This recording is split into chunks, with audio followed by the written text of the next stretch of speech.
Ever feel like your paycheck vanishes into air before you even get to enjoy it? Maybe you have a closet full of clothes you don't wear, or gadgets gathering dust, yet your savings account remains stubbornly low. Welcome to the Paycheck Project. Today, we are looking at the hidden engine of modern life, consumerism. We live in a world specifically designed to make you feel like you are always one purchase away from happiness. But this constant cycle of buying is often the very thing keeping you from the financial freedom and peace of mind you truly deserve. What exactly is consumerism? At its core, it is an economic pattern where the buying of goods and services is encouraged as a primary goal. It is the cultural belief that owning more stuff equals a better life. But as intelligent adults, we need to look at the cold, hard math. Every dollar you spend on a want, something that isn't essential for survival, is a dollar your W-2 engine, which is your hard-earned salary, cannot use to build your future security or pay down debt. Think of modern marketing as a highly advanced psychological laboratory. Companies spend billions of dollars every year to target your emotional brain, intentionally bypassing your logical brain. They use bright colors, catchy music, and the promise of a certain lifestyle to create a sense of urgency. When you feel that sudden must-have urge for a new phone or a pair of shoes, that isn't your logic talking. It is a carefully crafted psychological trigger designed to separate you from your cash. Psychologists call this the Hedonic Treadmill. Imagine a treadmill in a futuristic gym. You run faster and faster to reach a goal, but the belt just keeps moving and you stay in the exact same place. This is what happens when you buy the latest gadget. You get a temporary boost of dopamine, that is the feel-good chemical in your brain, but within weeks or even days, the novelty wears off. You return to your original level of happiness, but now you have less money and more clutter. Let's talk about the convenience tax. In our fast-paced world, we are constantly sold the idea that saving 5 minutes of effort is worth spending $5 extra. Whether it is food delivery apps, pre-cut vegetables, or premium subscriptions, these small costs add up to a massive drain on your wealth. If you spend an extra $10 a day on convenience, that is over $3,000 a year. That isn't just pocket change. That is a significant emergency fund or a massive dent in a high-interest loan. The most dangerous tool of consumerism is the credit card, or what I like to call the impatience tax. When you buy something today that you cannot afford until next month, you are essentially renting your own lifestyle from a bank. High interest rates are the heavy price you pay for not being willing to wait.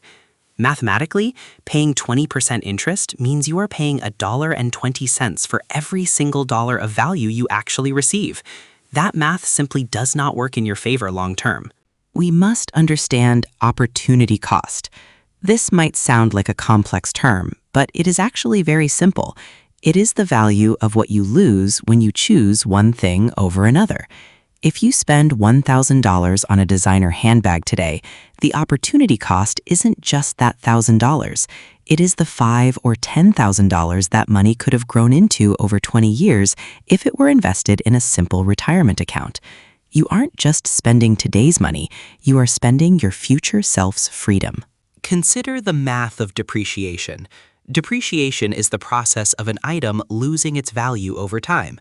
Most consumer goods, especially cars and electronics, lose a huge chunk of their value the very moment you take them home. If you buy a brand new $40,000 car, it might only be worth $30,000 by next year.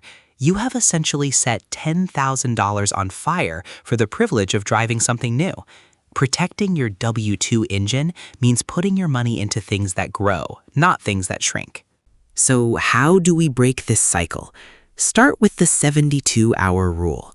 When you see something you want to buy, you must wait 3 full days before making the purchase.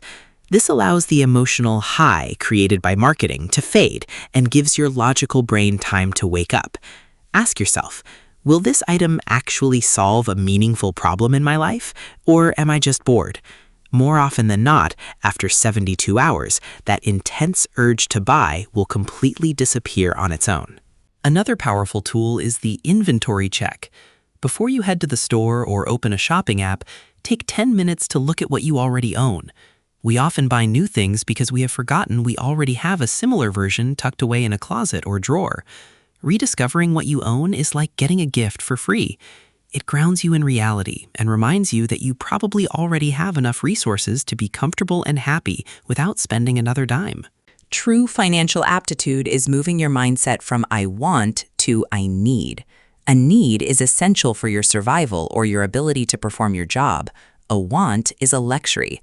There is absolutely nothing wrong with having luxuries, but they should only be purchased with money that is truly extra, after your debts are gone, your emergency fund is full, and your future is funded. Choosing logic over emotion is the only way to win the game of money and keep your paycheck working for you. Your clear next step is this. Look at your bank statement from the last 30 days and highlight every purchase that wasn't a necessity. Total it up and see exactly how much of your life energy you traded for things you might not even use anymore. Understanding this total is the first step to taking control of your life. If you found this lesson helpful, please like and subscribe to the Paycheck Project so we can continue building your financial future together.